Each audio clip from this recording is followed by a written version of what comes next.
Corporate Affairs Commission to reduce company registration to 3-hour cycle. Twitter to establish its African hub in Ghana, plus electricity generation dropped to 3,922 megawatts. The program is Business Express, and we are reaching you from Abuja, Nigeria's capital. I am Leah Katun Babatunde.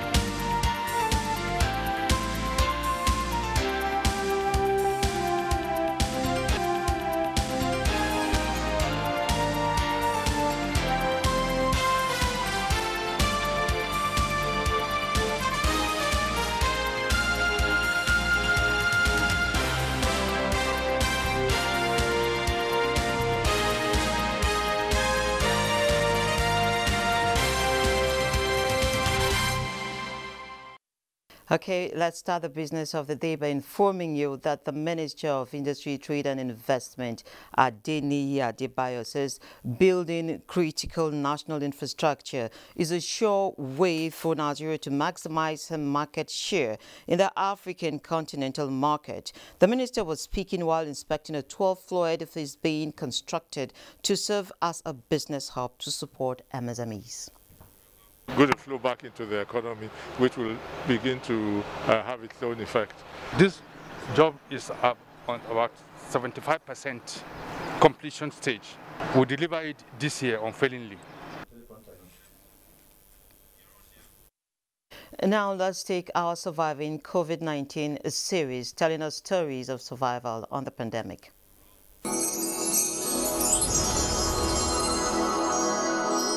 Surviving COVID-19 series is brought to you in partnership with the Central Bank of Nigeria.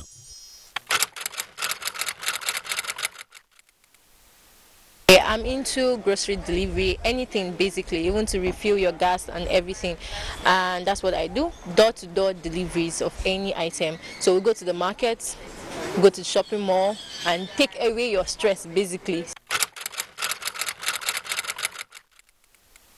So far, we don't have a center, we don't have our own shop yet, and a lot of people want to be confident to say, okay, if anything happens, there's a location I can actually go to, but right now we don't have a shop yet. But it's people that trust us so much and know us personally that most of the time patronize us, but we want to be able to, we've already registered the company name, but want to be able to have a center where people can actually come to and say, okay, yes, I know this is the person, this is our location, and this is our shop. So that's one of our biggest challenges. A lot of people have issues going into the market because of the COVID issue, social distancing and everything. So a lot of people have that challenge of going into the market. So we help you solve that problem. Surviving COVID-19 series is brought to you in partnership with the Central Bank of Nigeria.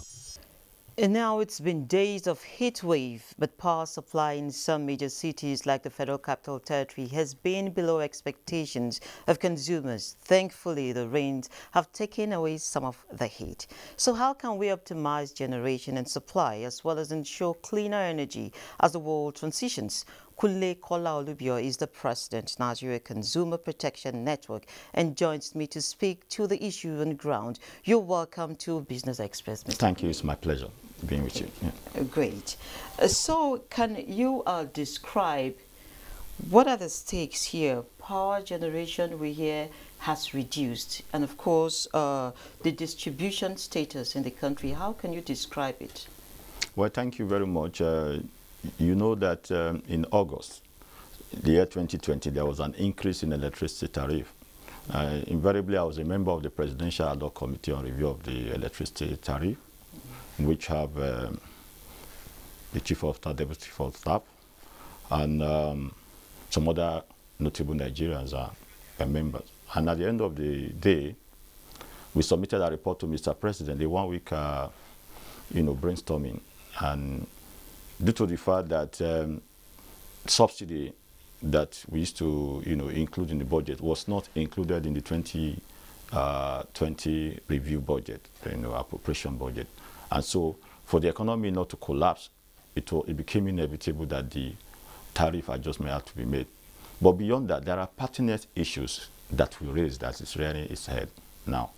So one would think that the privatization of the power sector, with that, I mean, the issue regarding outages that like we're experiencing now, we woke up some days back to see the AEDC sending messages that generation is making them not to give optimal service to consumers. What exactly is happening? Well, what we are saying is that there are fundamentals that it's like dressing a cancer wound instead of ostracizing the cancer itself. You know, if you take a look at the main issue, we have what they call the market shortfall. Anybody like the StarTime, those people doing business in the power sector, the official benchmark rate is 360 naira to $1. So when whatever they do, most of the things apart from the payment of personnel, they are dollarized. And so whatever they do in that sector, which is an international, electricity is priced just like energy. It's an international commodity. And so it is priced in dollars, which you convert to naira per kilowatt hour, which is the measurement rate. And so the benchmark of the money they are paid is 360 naira to $1. We all know that they don't have access to the official exchange rate. So they go to the parallel market or black market. And now the differential has been transferred, maybe about 150, 170 to the end users. We bear the burden, which is the market shortfall. That is what government have been paying for over time. Then you have the issue of gas. Gas is being produced here in Nigeria. The joint venture agreement, the joint venture contract, which Nigeria signed with the multinational oil company at the onset, you know, when we discover crude oil, there's need for a review of those framework. Because here in Nigeria, the cost of gas to the gas-to-power thermal station is almost 2 times what is being sold in international market. After you will have taken care of the freight, you will have taken care of all the other variables. Why will an oil a gas-producing country be buying gas 2 times the value of international shelf price? Yes, and so what it means is that there's an OPEC benchmark for petroleum or crude oil byproduct, be it gas or what have you, 50% for domestic obligation, that's domestic use, and 50% for export. But what we are doing now, we are exporting wholly 100% and, you know, importing the byproduct at higher distance. So we are paying for that. But having said that, you see, pre-privatization, as an incentive to generation companies and investors, Nigeria signed an agreement with the investors that we are going to be paying for capacity. What it means is that, for example, now, the generation company we quote, they have 6,000 or 7,000 capacity. But sometimes, the load that we dispatch will be 3,000. And the capacity available that they will quote on shelf maybe 7,000. At the end of the day, we pay for that 7,000. We pay for capacity. I wanted to also ask you that looking at the tariffs and what we're paying for the end users, most Nigerians will say they're paying for darkness. No, it's not just darkness. The intention of government, Mr. President, is for us to have what they call service reflective tariff. But after the government, like for example now, let me use Abuja Electricity as an example, and it's a nationwide phenomenon. In Mararaba, there was what the regulator called capping of estimation, capping of estimated billing. Those who used to pay 2,700 in August and September last year as their monthly bill, they are now paying 7,000 naira. So if you look at the percentage increase between September 2,700 and 7,000 for the month of April, it's more than 120 to 200%. And the truth of the matter is whether they, you know, make electricity available, because estimation of billing is an incentive for, you know, laziness, you know, weaknesses in collection efficiency and revenue efficiency. Whether they give you light or give you power supply or not, they must give you the same bill. And a lot of people are crying because the COVID had done a lot of damages to the world economy. And so disposable income and a lot of businesses have been wiped off, you know, the surface of what have you. And so most countries, what they are doing now is they are giving incentive or palliative. And for electricity to come at 200, and that is just an aggregate of, you know, they're supposed to be biannual review, which they call the multi-year tariff order, every 6 months. But between 2016 to 2020, there was no review. It was suspended. It was frozen. Now, the 10 review that was not done was jammed together as a major review. Now, in the month of June, moving forward, there will be another major review. And what we are saying is that the way forward is for federal government to invite the end users, invite those we call the discos and the stakeholders for us to come to a round table. The present tariff now, that used to be 24 naira, it was even whole and competitive and profitable. The present one we have now, I mean the former tariff of 25 naira to 1 kilowatt hour was competitive. But what we have now is padded. If you clean up that cost in production inefficiency of gas, which is overbloated, if you clean up the issue of market shortfall, you still have about 30 to 35 as again what we are paying. I stay in Garki Area 1. I'm on Band A. Band A means that I will pay 3 times what somebody in Band E is paying. And I'm getting 6 hours. Yes, on the Band A now you're entitled to 18 to 20 hours yes, on the average. Yes. So what is the way out now? If you're, for instance, this example you're giving, Band A is supposed to get between 18 and 20 hours, but actually it's never available. Yes, the truth of the matter is that I was a member of the technical panel on power system collapses. So you people gave us this. Yeah, no, you see, we produce a minority report. You know, when you have a committee, the consumers that I represent, we produce a minority report articulating 6-page minority report. Well, we don't want to go into that because we submitted that report to Mr. President and we are following up. Well, what we are saying is that in Abuja, for example, you have Apple transmission substation, you have Karo transmission substation, you have Kukwaba transmission substation, and what have you. Now, this load generation is strange to us because with an increase in tariff, more money is going to NEC. They will get their commission for which they are entitled to. For every money we pay, the regulator get their own share. The transmission get their own share of what they call the wheeling charges. The disco get their own share. The generation company get their own share. All the stakeholders, the money is being shared like an apple. So we are paying more for electricity. And when we are paying more, it is contractual. It is contractual. So for us to be getting what they are calling low generation, when we are paying more, for example, now we are paying 24 naira, and now some are ready to pay 70 or 65 naira. Why should we not have this thing? I interacted with the SA infrastructure to the president, and he said they've been paying to the gas suppliers. So now, ultimately, the world is transitioning, and we're having all these concerns. What will it take for us to move to cleaner forms of energy and perhaps reduce this burden we're talking about? Thank you very much. You know, basically, Nigeria need to have a national policy on energy efficiency and conservation. What it means is that if you have old appliances in your house or home, the 5,000 megawatts we have, we can even conserve it or manage it better because there are low-hanging fruits, the low-energy consuming devices. If you are on prepaid meters and you have equipment that consume high energy, your meter will run at a higher speed. That is the first step to take. Talking about energy transition, that is the way to go. Oh. And there's no country that can survive without an energy mix. What we expect, and which federal government have just done this week in Kazauri, is moving renewable. Talking about, climate change, adaptation, and what have you. It means, carbon credit and what have you. In each local government, we're at about 774. We can have like 100 megawatts, sector-specific, that will be tied to agro and industrial cluster, not the grid.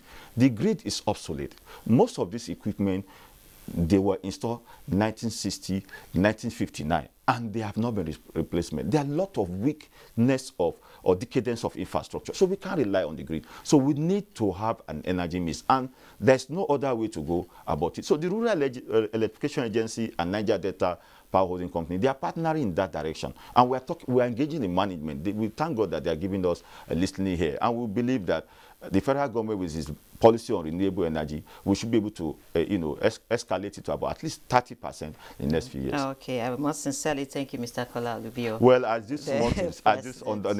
on a parting note, I just want to thank your management, the NTA.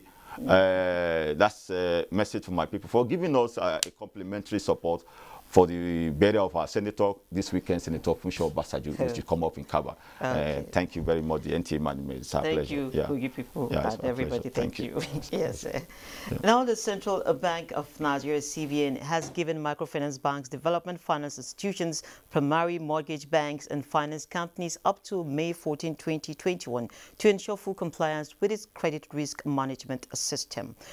The central bank gave the directive in a circular addressed to operators in the aforementioned subsectors, which was signed by its Director of Financial Policy and Regulation Department, Dr. Kevin Amugo. To ensure full compliance, the banking sector regulator advised the other financial institutions operators to conclude the tagging of all live credit files of individuals and non-individual borrowers with bank verification numbers BVN and tax identification number TIN by May 14. This is part of efforts to promote a safe and sound financial system in Nigeria, which is why the CBN introduced the CRMS to improve risk management in commercial, merchant and non-interest banks, as well as to prevent predatory borrowers from undermining the banking system. Okay, we're moving on to join Benny on Abuja Kefi Expressway. Benny, are you ready for us?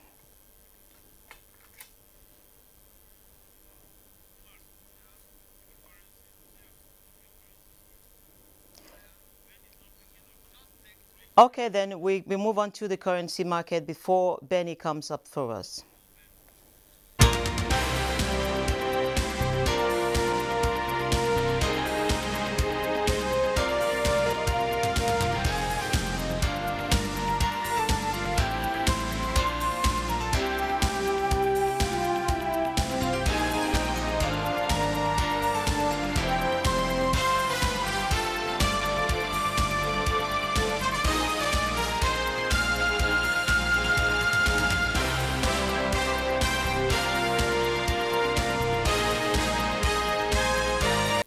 Benny, can you hear me now?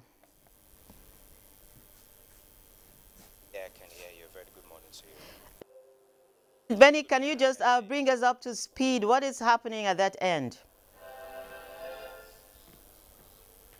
Okay, thank you so very much. We are somewhere 10 kilometers away from the city center of Abuja on the Abuja Kefi Highway. It is a resort where financial experts are converged to brainstorm on better ways to manage cash and finances on behalf of the federal government. And they actually have a theme advancing the operational efficiency for effective liquidity and cash management in Nigeria beyond rhetorics as their guide.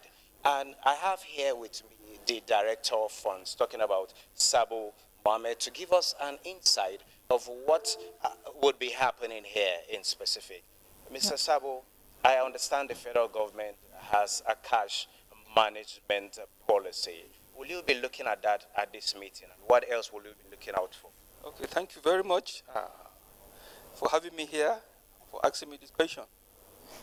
Actually, this is a subcommittee, a technical committee in the name, just like a professional arm of the Cash Management Committee. The Cash Management Committee comprises of the Honorable Minister of Finance, the Accountant General of Federation, the Permanent Secretary of Finance, the DG Budget, as well as the DG DMO, and the heads. So it's an assemblage of all the stakeholders in the financial all the stakeholders in the financial sectors. Okay, Mr. Our aim, let me conclude.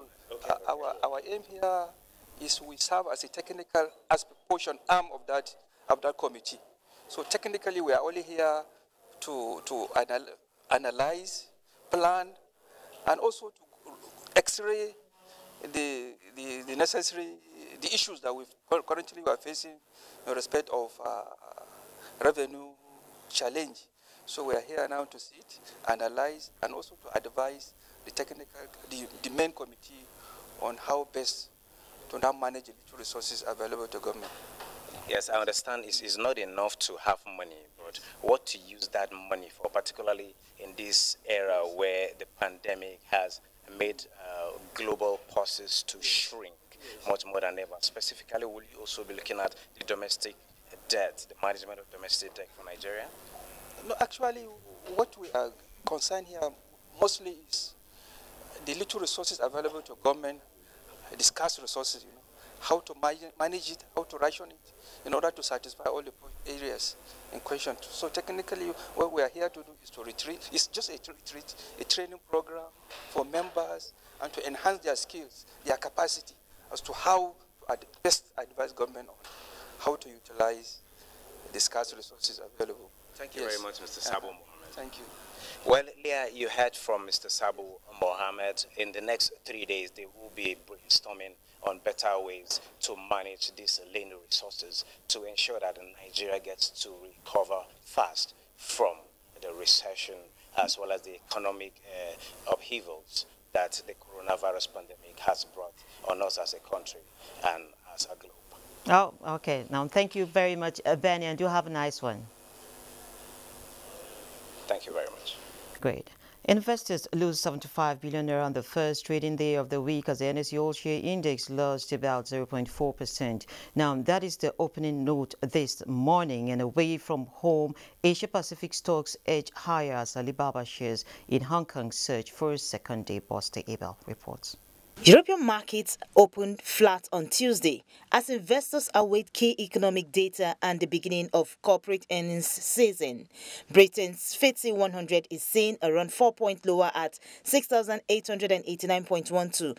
Germany's DAX is set to climb around 21 points, while CAC 40 of France is expected to edge around 7 points higher.